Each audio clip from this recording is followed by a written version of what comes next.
Sige, kahit dun sa una ulit.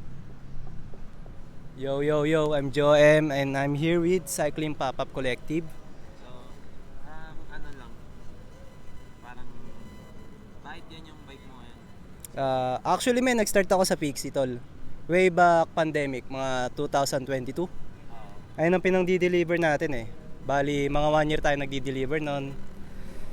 Medyo nahirapan tayo kasi yung route din natin, puro ahon.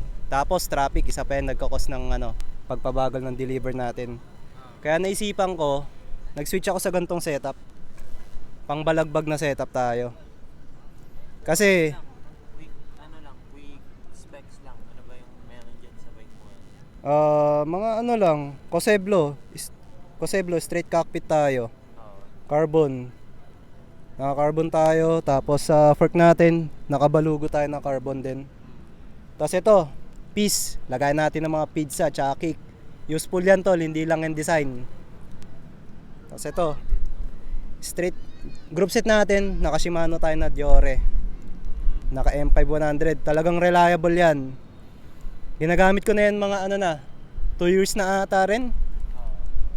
Tapos, naka-cleats tayo. Matching cleats.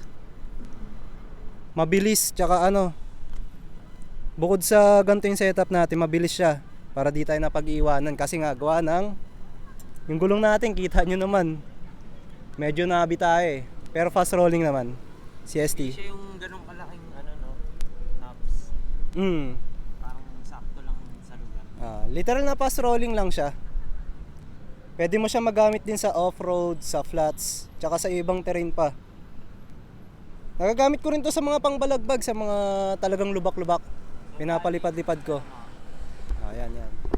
Kung i-rate mo yung buong setup ng bike mo ngayon, ilan mo siya i-rate tsaka bakit? Para sa akin, clean na 9 tol. Kasi useful talaga siya tol eh. Yung nahuling parang sa 9. Oo, ito lang 9 tol. 10 na sa 10 na sa Kasi hindi bagay sa akin yung gantong tol, saddle, yung mga aero. Hindi fit sa sa mass bone ko. Talaga, power saddle. Explanation nito? Explanation, wala eh. Na to, parang pinalish na ng pantalon Talagang nagamit na siya eh. Actually, ko to, re-restore ko yung paint na ito eh. ito. Sunpid to, GTR talaga yung niya, yung logo niya. Pero, yung brand na ito, Sunpid, model niya GTR 300. Re-restore ko to. Kasi for the keeps na rin tong itong frame na to. So bali, yung ganyan setup, masasuggest mo siya sa same ng diskarte sa pag-deliver. Oo. Kung nagko-courier ka, nagdi-deliver ka, like Food Panda or Grab, yan. Solid yung setup na ganito, tas nakaganto tayo. Yan, naka-messenger bag. Introduce mo kami sa sa bag setup mo ngayon. Guys, ito pala yung ito pala yung Sakit Cargador. Panoorin nyo sa YouTube, gumawa tayo ng review na ito. At Joem tol, panoorin nyo. Solid yung kantong setup kasi sabihin natin big order, pwede mo siya expand eh. Maximum na ano ba mga madami man dinadala dyan? Ito, nung Pasko, 20 order na 1 piece chicken, kasya dito tol. 20 order. 20 order, nagkasya lahat dyan. Tapos dito, sa front rack natin, 6 na SNR, malaki yun, di ba? Ayun yung pinakamalaking pizza dito sa atin ngayon eh, sa mga merchant. 6 na pizza, dinala ko dito, wala akong problema tol sa piece. Ano pala to? Piece yan hindi yan the Project B to Piece. Ito yung logo. Yan, kita nyo naman.